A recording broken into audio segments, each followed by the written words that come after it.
দেশের ক্রিকেটের সর্বোচ্চ সংস্থা বিসিবি কি এখন অভিভাবকহীন? গত 6 মাস ধরে বিসিবির সভাপতি আমিনুল ইসলাম বুলবুলের বিদেশ যাত্রা এবং দেশে ফেরা নিয়ে যে নাটক চলছে তা যে কোনো থ্রিলার সিনেমাকেও হার মানায়। একবার রটে যায় তিনি আর ফিরবেন না, আবার শোনা যায় তিনি অস্ট্রেলিয়াতেই যাননি। কিন্তু এবার শুধু গুঞ্জন নয়, খোদ বিসিবির ভেতরেই শুরু হয়েছে বিদ্রোহ। আজ আমরা বিশ্লেষণ করব বিসিবির বর্তমান টালমাটাল অবস্থা এবং সভাপতিকে নিয়ে ঘনীভূত হওয়া সংকটের নেপথ্যে কি আছে।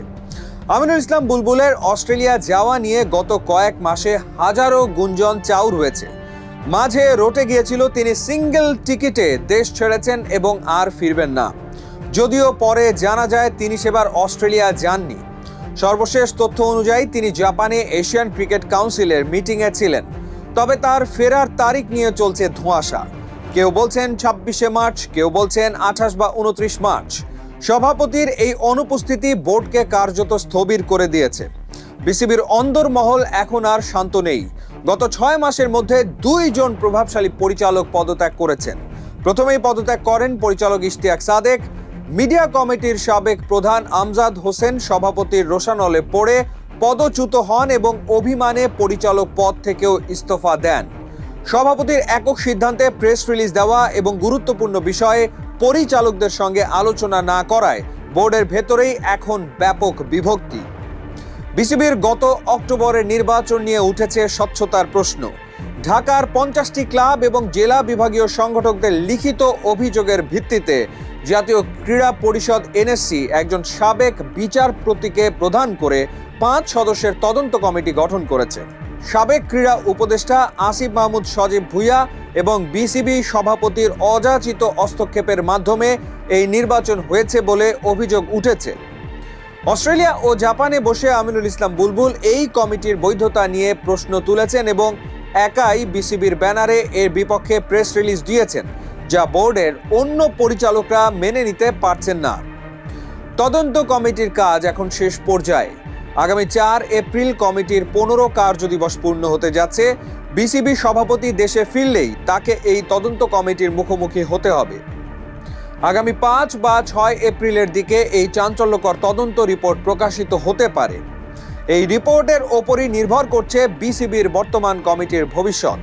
বিসিবির বর্তমান অচলাবস্থার অন্যতম প্রধান কারণ হিসেবে দেখা হচ্ছে সভাপতির একক সিদ্ধান্ত গ্রহণ প্রক্রিয়াকে।